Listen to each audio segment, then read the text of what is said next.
Abra su Biblia, vamos a ir de lleno al mensaje. Abra su Biblia en el libro de Gálatas. Estamos en un tiempo de bendición, en un tiempo poderoso. Estamos en un arranque de año con todo, venimos con todo. Gálatas 4, capítulo 4, verso 4 y 5. Vamos a iniciar una serie y esto ha sido de una respuesta, pero así de rapidísima, que el Señor nos dio, porque veníamos pensando cómo encarar en esta etapa, en este nuevo tiempo que se viene, y le pedíamos al Señor darnos un tema a tratar, y venía a mi mente varios temas, varios temas a tratar, pero un intercesor me envió un mensaje y me dijo: pastor, me soñé algo, y decía que había que predicar sobre la gracia, y fue una respuesta rapidísima, porque la gracia era uno de los temas que llevábamos en cuestión.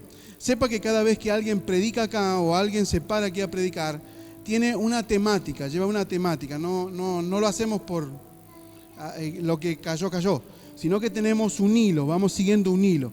Y eso es bueno porque en todas las localidades, cuando usted vaya a cualquier lugar de Casa del Padre Nazareno, Iglesia Nazareno, Casa del Padre, Villa Pegüeña, Aluminé, Pilolil, San Martín de los Andes, usted va a poder tener el mismo hilo, porque si bien los predicadores somos todos diferentes, la idea es y la visión es que todas las localidades hablemos de lo mismo, para que si algún día un hermano de Pegüeña se vaya a vivir a San Martín de los Andes, no note el cambio, ¿verdad?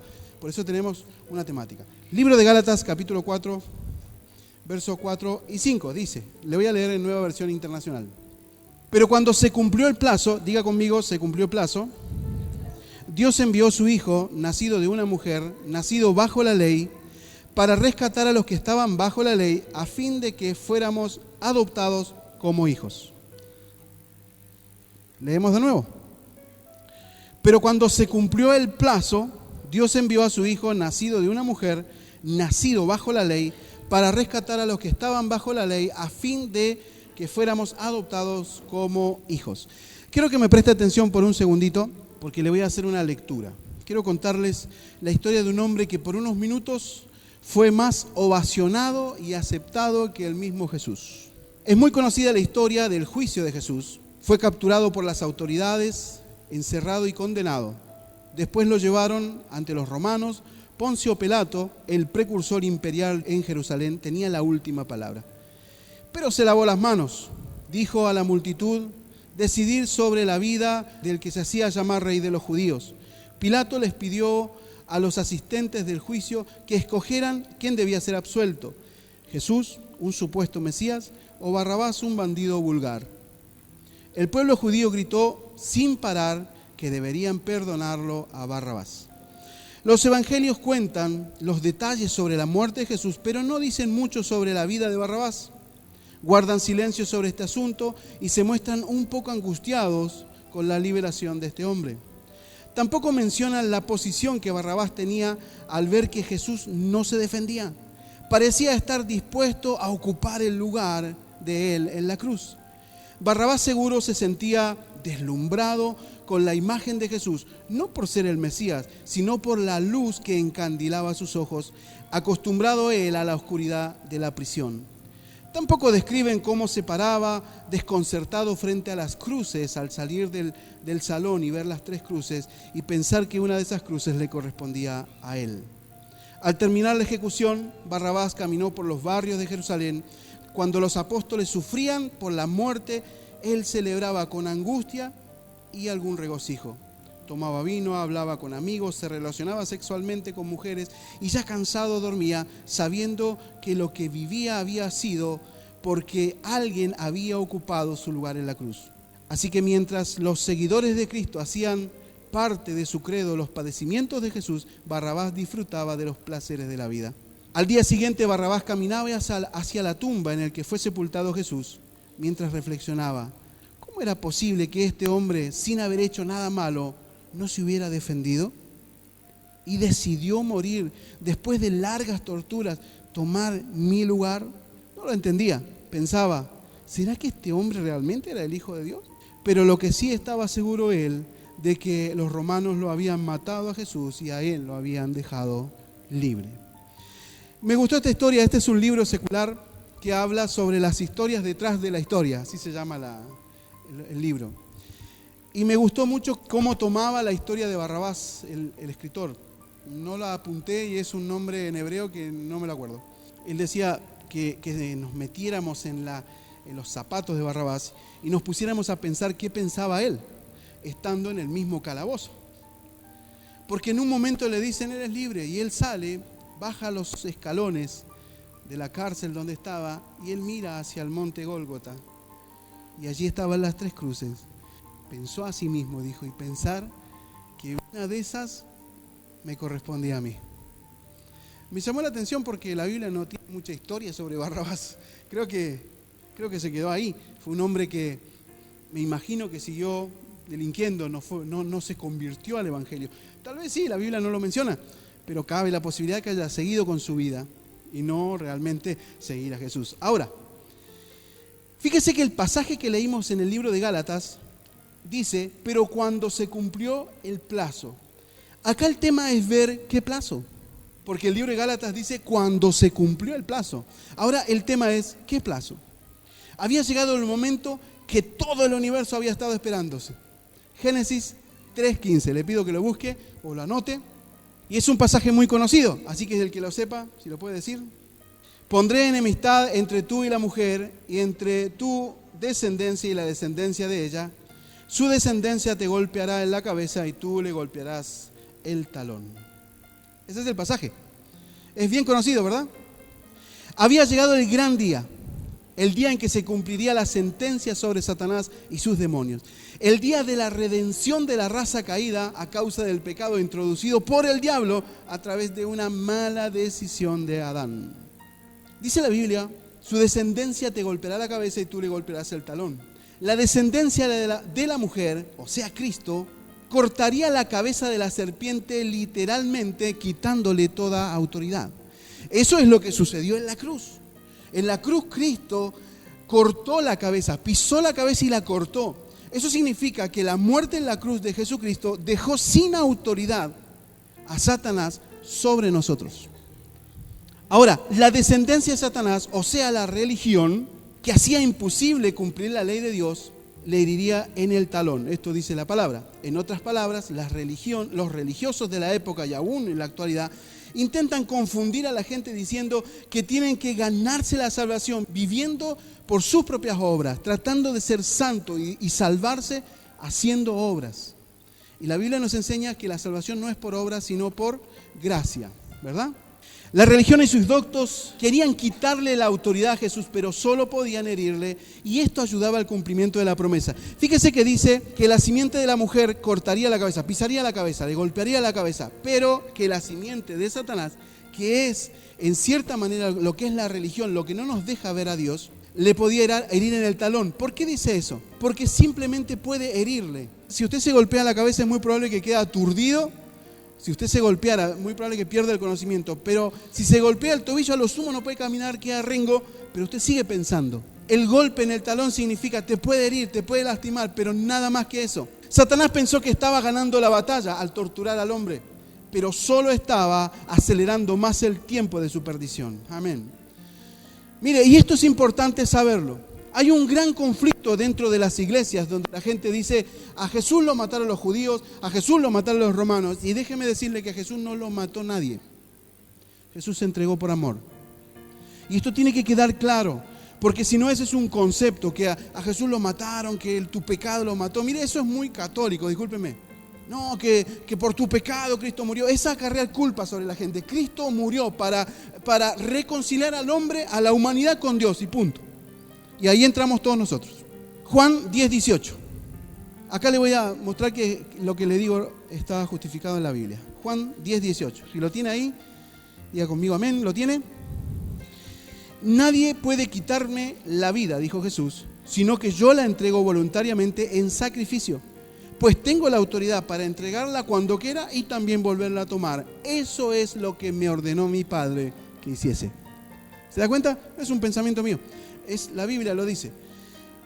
Pero la obra fue completa cuando Jesús resucitó en Cristo. Ahora note por qué podemos decir que es Jesús y Cristo. Note que estamos hablando de la misma persona, pero ¿por qué muere en Jesús y resucita en Cristo? ¿Cuál es la diferencia? Se podría decir lo siguiente, que la lámpara es Jesús y la luz es Cristo. Se lo explico mejor. Jesús caminó como hombre en la tierra, vivió todo lo que tendría que haber vivido como hombre, pero sin pecado, y cumplió su propósito como hombre. Era Dios hecho hombre. Cuando resucita, es Cristo Dios, Cristo Espíritu de Dios. En la muerte Jesús fue llevando el pecado de la humanidad, y en Cristo la humanidad, para el que quiera creer, resucita en santidad y justificación, o sea, en salvación de sus almas. Es por esto que Romanos 10, 9 y 10 dice que si confesares con tu boca que Jesús es el Señor y creyeres con tu corazón que Dios lo levantó entre los muertos, serás salvo. Porque con el corazón se cree para justicia, pero con la boca se confiesa para salvación. Estamos hablando de gracia, de la gracia. Le voy a hacer 3 preguntas y vamos a hacer una oración después de estas 3 preguntas. A los que están dentro del auditorio, ¿todos acá creemos que somos pecadores? ¿Cuántos creen que son pecadores? Los que no levantaron la mano, no, están re bien, se van. ¿Por qué les quiero plantear esto? Porque si bien somos cristianos de mucho tiempo y alguno puede decir, no, pastor, ya estoy justificado, usted la entiende. Pero acá, siempre en las reuniones, siempre en los servicios, hay gente que por ahí no entiende de lo que yo estoy hablando y recién se está enterando. Usted dice, pastor, pues esa prédica la hemos visto 20 veces. Usted. Y aparte es bueno que la escuche porque después va a poder discipular. Entonces, ¿todos creemos que somos pecadores? Listo, estamos bien ahí. Segunda pregunta. ¿Usted cree que Jesús dio su vida por usted en la cruz y que pagó el precio que usted tenía que pagar? ¿Todos creemos esto o no? Tercera pregunta. ¿Usted cree que Jesucristo resucitó de entre los muertos y que hoy es Señor de todas las cosas y que también es Señor de usted? ¿Usted entendió las 3 preguntas que le hice? ¿Usted cree que es pecador? ¿Cree que Jesucristo murió por usted en la cruz por sus pecados? ¿Y cree que Él es Señor sobre todas las cosas y aún Señor de su vida? Perfecto, ¿lo cree? Sí, estamos de acuerdo, ¿lo cree? ¿Por allá, fila de allá al fondo? Genial. Ahora, si usted cree las 3 preguntas que le hice, usted está cumpliendo la primera parte del versículo. Ahora falta es confesar con la boca. Ahora, ¿qué es confesar con la boca? Lo primero que se debe hacer es confesar con nuestra boca que Jesucristo es el Señor. O sea, con palabras audibles. Esto significa, más que reconocer que Jesús es el Señor, más que decir que Jesucristo es Dios. Porque note, la pregunta que yo le hice, ¿usted cree? A las 3 preguntas usted me dijo que sí creía. Note que en el libro de Santiago 2:19 dice que los demonios también creen y tiemblan. Yo creo que le presta atención a esto. Los demonios creen, pero no pueden ser salvos. La Biblia dice que en Santiago 2:19 dice que hasta los demonios saben que Dios es soberano del universo y creen y tiemblan, pero ese conocimiento no los salva. Confesar a Jesucristo como Señor quiere decir que Cristo es su Señor, o sea, mi Señor. Cristo no solamente es el Señor de todos, sino que es mi Señor y mi soberano. Hacer esa confesión significa expresar en voz alta delante de los demás su profunda convicción personal, sin reservas, de que Jesucristo es el dueño y soberano de mi vida. Ahora, presta atención a esto. La conjunción de creer y declarar es lo que a mí me da salvación. Bíblicamente, el que cree en su corazón que Jesucristo es el Señor y confiesa con su boca que Él es Señor de todo y que es Señor de nosotros.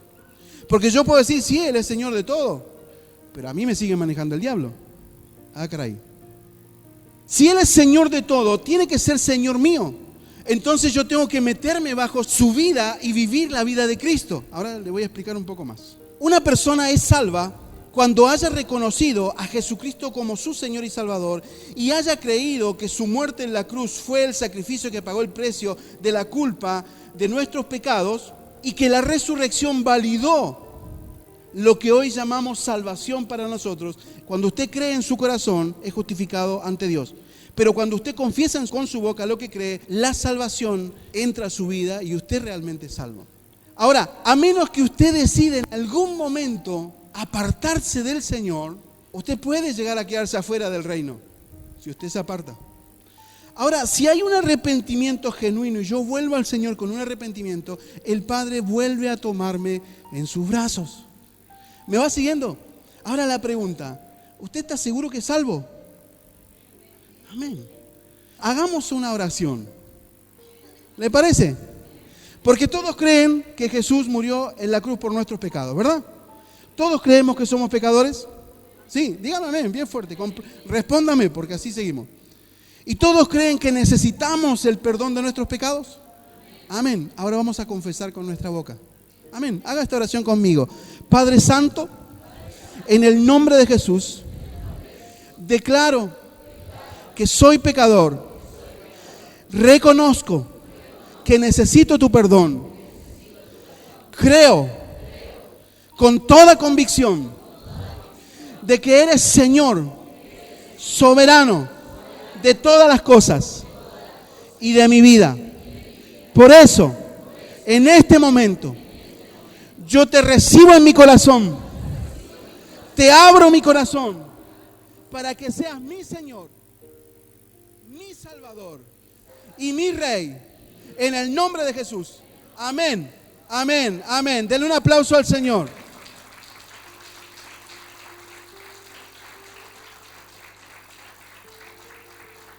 Vaya de nuevo al libro de Gálatas, a donde estábamos ahí. Fíjese que la primera parte desglosamos lo que es, pero cuando se cumplió el plazo. Fíjese que recién estamos por ahí. Lo segundo que dice el verso, Dios envió a su Hijo, nacido de una mujer, nacido bajo la ley, para rescatar a los que estaban bajo la ley. Pareciera un trabalengua ¿no? Ahora, vea una cosa. Si usted lee su Biblia, ¿en qué momento en su Biblia aparece Jesús? Como hombre, está en toda la Biblia. Pero ¿cómo aparece personificado? ¿Cuándo? ¿Cuándo? ¿En qué parte de la Biblia? Si usted dice, yo voy a buscar en mi Biblia dónde aparece el nombre Jesús, a partir de Mateo. Mateo, Marcos, Lucas y Juan, los evangelios sinópticos, ahí aparece Jesús. Ahora, note esto. Al aparecer Jesús en los evangelios, ¿en qué etapa de la historia vivió? ¿En la ley o en la gracia? En la ley. ¿Por qué? Porque si bien los evangelios están en nuestra Biblia, titulado como Nuevo Testamento, los evangelios se pertenecen a la parte del Antiguo Testamento. ¿Se da cuenta? Ahora, ¿cuál es el tema? Por eso dice Jesús que nació de mujer, nació en la ley, bajo la ley, para sacar a los que estaban en la ley. Porque Él, metiéndose en la ley, cumplió la ley y a través de haberla cumplido podía sacar a los otros del error. Ahora les quiero mostrar esto. Se habla de ley. ¿Qué es la ley? ¿Qué es la ley? Es la ley de Dios, está bien, perfecto, pero exactamente. La ley son los mandamientos que Dios le había dado a su pueblo para que ellos los cumplieran y así llegaran a ser salvos. El problema es que nadie pudo cumplir por sus propias fuerzas y condiciones esos mandamientos. El problema es que cuando Dios le da los mandamientos a Moisés y se los traen al pueblo, el pueblo ya estaba imposibilitado de poder cumplir con los mandamientos. No había forma, aunque se esforzaban, no había forma. Porque el pecado que había entrado en Adán ya se había personificado en ellos. Y lo que pasaba era que ya por naturaleza pecaban. No es que ellos entrenaban para pecar, nacían pecando. Ya era por naturaleza, se levantaban a la mañana y lo primero que le echaban el ojo era a la esposa del vecino. Venía en la genética, lo habían heredado. Por eso es que los mandamientos le dicen: amarás al Señor tu Dios sobre todas las cosas. No usarás el nombre de Dios en vano. Ahora note que si nosotros vemos esto, estos 10 mandamientos nos pegan duro a nosotros. Porque si bien son drásticos como ley, hasta el día de hoy siguen estando vigentes. Amarás a Dios por sobre todas las cosas. Y note que mucha gente se quedó en la casa hoy. No me diga amén porque está complicado. Cuidarás los días de adoración, las fiestas. O sea, si nosotros entendiéramos lo que es el mandamiento, cuidar la fiesta, estaríamos pensando que está acá. Tendríamos que estar en la iglesia, tendríamos que estar en el día del Señor celebrando. Honrarás a tu padre y a tu madre. Y muchos de nosotros tenemos serios pleitos con los padres. Y después esperamos que ser bendecidos. Efesios 6:2 dice: honrarás a tu padre y a tu madre para que tus días sean extendidos y todo te vaya bien. Si algunas cosas en la vida no le están dando, vaya, revea el cómo se está llevando con sus papás, puede ser que uno de esos sea una maldición que estemos acarreando por no llevarnos bien. No cometerás adulterio, no robarás, no dirás falsos testimonios. Nosotros en los pasajes, en los mandamientos, nosotros podemos vernos reflejados en un espejo y nos vemos que estamos re mal alineados. ¿Alguna vez usted se miró en el espejo y se vio despeinado, así todo chulengo? Y se vio reflejado así todo chulengo y salió así como estaba. Ahora, ¿para qué se mira en el espejo uno? Para arreglarse. Porque si vos te mirás al espejo y te ves que está chueco, te alineás, ¿o no? Si no sería demasiado terco decir, no, me veo feo, pero así soy. Bueno, feo sí nos vamos a ver siempre. No dirás falso testimonio. ¿Veo cuando uno se pelea con la gente? Porque nosotros en la iglesia nos vemos todos lindos, nos vemos todos buenitos. Pero afuera a veces nos agarramos una moto con algunos. Señor, te pido que no le funcione el agua fría en el bidet, Señor, por favor.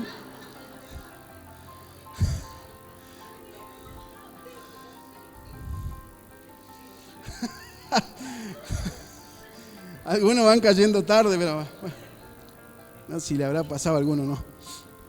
Estas condiciones eran difíciles de cumplir porque el pecado que entró en Adán ya se había arraigado en el corazón del pueblo y se habían hecho costumbre. Reemplazar a Dios por lo que sea, matar, robar, codiciar, era cuestión de vida rutinaria. Es por esto que cada año el pueblo iba delante de Dios con un sacrificio de sangre. Buscaban entre los animales 2 machos que estuvieran perfectos, que no tuvieran ningún conflicto, que sean totalmente perfectos. Uno lo sacrificaban en el altar, lo degollaban y la sangre se caía sobre el altar y luego era prendido fuego. El otro lo ungían con aceite, le untaban con aceite la cabeza y lo soltaban por la pampa. Qué raro, ¿no? Qué raro. El animal que se sacrificaba y el otro que soltaban simbolizaba la muerte al pecado y la libertad en el espíritu. Esto lo hacían todos los años. Luego de que se hacía esto, el sacerdote entraba al lugar santísimo del tabernáculo, entraba al lugar santísimo del tabernáculo y ofrecía incienso para perdón del pecado del pueblo. Es incienso, no incienso. Incienso. Ahora, note esto. Dios envía a Jesús, que vivió bajo la ley, cumpliéndola sin fallar nunca, en nada.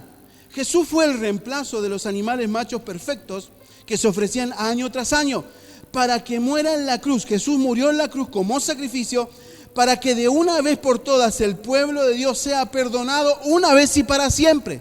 Como dice Juan 3:16, para que todo aquel que en Él crea no se pierda, mas tenga vida eterna. Por eso Jesús murió. Si no estaríamos año tras año, ofreciendo un sacrificio para ser perdonados. Ahora, el gran conflicto era, ¿qué pasaba si el tipo moría a mitad de año? Por eso, gracias a Dios, tenemos a Cristo. La muerte en la cruz, la otra parte del versículo dice, a fin de que fuéramos adoptados hijos, dice el verso, ¿verdad? La muerte en la cruz fue el acto con el cual Dios redime a la humanidad, que quiera creer, ¿no? En la cruz Jesús paga el precio que nos correspondía pagar a nosotros. ¿Recuerda la historia que le hice de Barrabás? Lo que sucedió así en la vida, en esa historia de Barrabás, fue que la humanidad llegó al punto límite de muerte. La humanidad debía morir. Todos nosotros debíamos pagar el castigo de nuestro pecado. Pero en el preciso instante en que Barrabás debía morir, aparece un sustituto y toma el lugar. Lo que el libro decía, ¿cómo fue la perspectiva de Barrabás? Yo me imagino que el tipo parado aquí, viendo que el otro no se defendía, que podría hacerlo. De hecho, Pilato y Herodes sabían que Jesús no tenía nada que ver. Sin embargo, iba a ser condenado. Y Barrabás pensaba, ¿por qué este tipo no se defiende? Yo me imagino que cuando Barrabás sale del lugar donde estaba preso y mira hacia la cruz y ve que la cruz del medio le correspondía a él, yo creo que Barrabás ha dicho, y pensar que yo iba a estar ahí. Pensar que así como está ese tipo todo golpeado, ese tenía que ser yo. Yo no sé qué habrá pensado Barrabás con esto, pero esta es la mejor ilustración de la gracia. Porque la gracia es tomar el lugar del que debía pagar. Y lo que Jesús hizo en la cruz del Calvario, lo que Jesús hizo con Barrabás fue decirle: Barrabás, tranquilo, pago yo. Ahora, si usted se pone a pensar, ¿de qué sirvió que Jesús tomara el lugar de Barrabás si Barrabás ni se convirtió? La Biblia no dice nada de Barrabás y es muy probable que haya seguido robando, delinquiendo. Ahora, ¿por qué Jesús lo hizo? Porque la muerte en la cruz de Cristo no es para los que estamos acá solamente. Jesús pagó el precio por toda la humanidad. Ahora la humanidad decide dónde estar, pero Jesús pagó el precio. Imagínense que se convierte uno, va Jesús a morir. Se convierte el otro, ahí va muriendo Jesús. Va a convertir el otro, paren un poco, hermanos, me están matando todos los días. Jesús murió una vez y para siempre, para que cuando la humanidad decida venir a Dios, pueda encontrar la gracia y salvar su vida. Dios lo va a esperar siempre, a toda la humanidad la va a esperar siempre. ¿Por qué? Porque tiene todo el tiempo del mundo. El que no tiene todo el tiempo del mundo es la humanidad. Por eso es que es necesario, amado hermano, venir delante de Dios y realmente tener clara la salvación. Porque puede ser que tu día final sea esta noche. Perdón que se lo diga así, no quiero asustarlo. Por eso nosotros tenemos que estar seguros de nuestra salvación. Si me muero hoy, para mí morir es ganancia y listo. Yo sé que es difícil pensarlo, porque hablar de muerte es complicado, y más en estos tiempos. Pero si nosotros nos ponemos a pensar que es mejor vivir delante del Padre, imagínense el tiempo poquito que tuvimos de adoración, qué lindo que se siente. Imagínense estar eternamente allí delante del Padre. Es lo mejor que nos puede pasar, hermano. Ahora, Dios nos da la decisión de volver cuando uno quiera hacerlo en sí. Como les decía recién, Dios tiene todo el tiempo del mundo, pero nosotros no. Ahora, termino con esto. El propósito eterno. Diga conmigo, propósito eterno. ¿Qué es el propósito eterno? El propósito eterno es que Dios creó la humanidad para que en ese propósito eterno llegue al cumplimiento del propósito, ¿verdad? Es llegar al final. Ahora, está mal decir que la muerte de la cruz fue el propósito eterno de Dios. Yo he escuchado decir que el propósito eterno de Dios para la humanidad fue que Cristo muriera en la cruz. Y realmente no es así. Yo le quiero mostrar ahora una más. Este es el propósito eterno. Propósito eterno, el principio y el final de la humanidad, ¿verdad? Pase a otro más. Fíjese que la creación es el propósito eterno. Dios crea a la humanidad para llegar a un final. Perfecto. Fíjese que cuando el propósito eterno de la primera línea, volvé una más, dos más, una más. Fíjese que la línea era recta. ¿Se da cuenta? Ese es el propósito eterno, es la línea recta.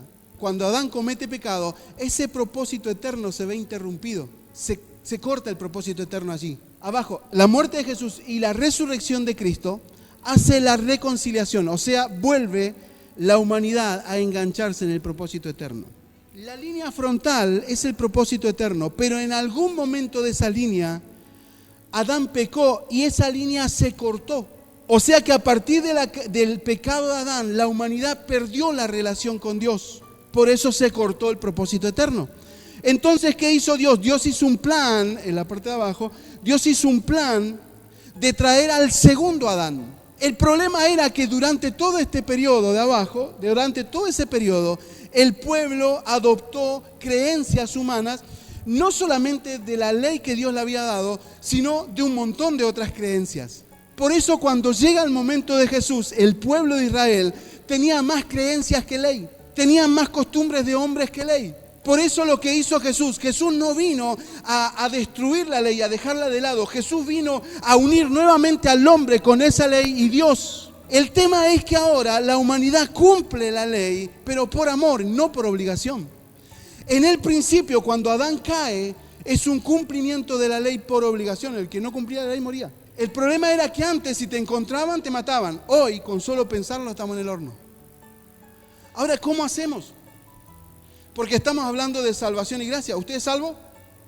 Sí, amén, claro que sí. Ahora, el problema es que nosotros seguimos un camino que se llama camino a la entera santificación. Nuestra iglesia cree en la segunda obra de gracia. Y acá termino. ¿Qué es la segunda obra de gracia? Nosotros todos aceptamos a Cristo, confesamos con nuestra boca, creemos y confesamos con nuestra boca que Jesucristo es el Señor y somos salvos, ¿verdad? Ahora, mañana seguimos pecando, entonces al final. El tema es que cuando nosotros comenzamos a caminar, va a llegar un momento que va a haber una crisis en nuestra vida y esa crisis me va a llevar a ver al pecado como algo como que me da asco. Va a llegar un momento en que ya el pecado no es tan común en vos, sino que hoy ya sientes remordimiento. ¿Me vas siguiendo? Esa es la segunda obra de gracia. Cuando en tu corazón ya no te da lo mismo pecar. Cuando en tu corazón mirar lo que no tienes que mirar o hacer lo que no tienes que hacer ya no te causa gracia, ya no es grato. Sino que empieza a haber una cargo de conciencia. Pucha, otra vez le fallé al Señor. Y ya empieza a ver. Entonces eso, a medida que uno comienza a caminar, esa carga de haber fallado al Señor, eso me empieza a hacer que yo de a poco comience a pecar cada vez menos, cada vez menos. Yo estaba hablando hace poco, y no fue acá en la Luminez, sino que fue en Neuquén. Se acercó un muchacho y me dijo: pastor, ¿se acuerda que yo hablé hace 2 años con usted en un encuentro? Realmente no me acordaba quién era. Y me dijo: sabe que yo le confesé hace un tiempo que tenía problemas con la pornografía y la masturbación. Pero ese muchacho me dijo: ¿sabe una cosa? Yo tomé el consejo que me dio. Y cada vez que pecaba, aunque yo sentía la necesidad de la masturbación, sentía la necesidad, yo me fui a los pies del Señor y le dije: Señor, no doy más, no quiero hacerlo más. Esto me causa dolor a mí, así que me imagino cuánto dolor te causa a vos. Y él le confesó al Señor. Después de 3 años, él dice: ¿sabe una cosa? Yo hoy estoy casado. Y aún estando casado no podía salir de eso. Pero el Señor me fue santificando cada vez menos, cada vez menos, cada vez menos. Y hoy, después de 3 años, pastor, puedo decirle que estoy libre de ese pecado. Ahora, eso es lo que le llama la segunda obra de gracia. Es la entera santificación. Aunque no soy santo, no voy a dejar de pecar nunca, pero ya el pecado no es tan fuerte, ya no me domina, sino que yo ya tengo decisión sobre el pecado. ¿Me va siguiendo? Ahora, ¿por qué le hablo de todo esto? Póngase de pie, por favor. ¿Por qué le hablo de todo esto? Porque vivir bajo la gracia no es hacer lo que yo quiera, total Dios me perdona. Vivir bajo la gracia es vivir para Dios, por Él y para Él, y todo lo bueno que Él ponga en mí lo voy a realizar. Y todo lo malo de mi naturaleza carnal lo voy a consagrar para poder ser agradable delante de sus ojos. Y que la obra que Jesús hizo en la cruz no sea en vano por mi vida. Necesito, Señor, la santificación de mi vida. Yo no sé cómo funciona, pero quiero que me dé asco cada vez más el pecado. Yo no sé si usted entiende esta predicación, porque es teología más que nada. Pero quiero ministrar en esta área. Otra historia que me contó un muchacho del encuentro. Él me decía: yo me sentaba horas tras horas en mi computadora mirando pornografía y me iba a dormir con todas esas imágenes en mi mente. Y era normal y común, pero un día comencé a sentir asco de mí mismo. Otro testimonio de un hombre que consumía alcohol continuamente y un día sintió asco. Otro fumaba, otro en drogas, y comenzó a sentir asco. La gracia inmerecida del Señor es pagar el precio aunque ni siquiera le conozcas. Lo que Jesús hizo en la cruz del Calvario fue pagar el precio por tu pecado. Ya no hay más culpa sobre tu vida, ya no hay más opresión del diablo sobre tu vida. El infierno no tiene más autoridad sobre tu vida. El precio ya fue pagado. Eso es estar bajo la gracia.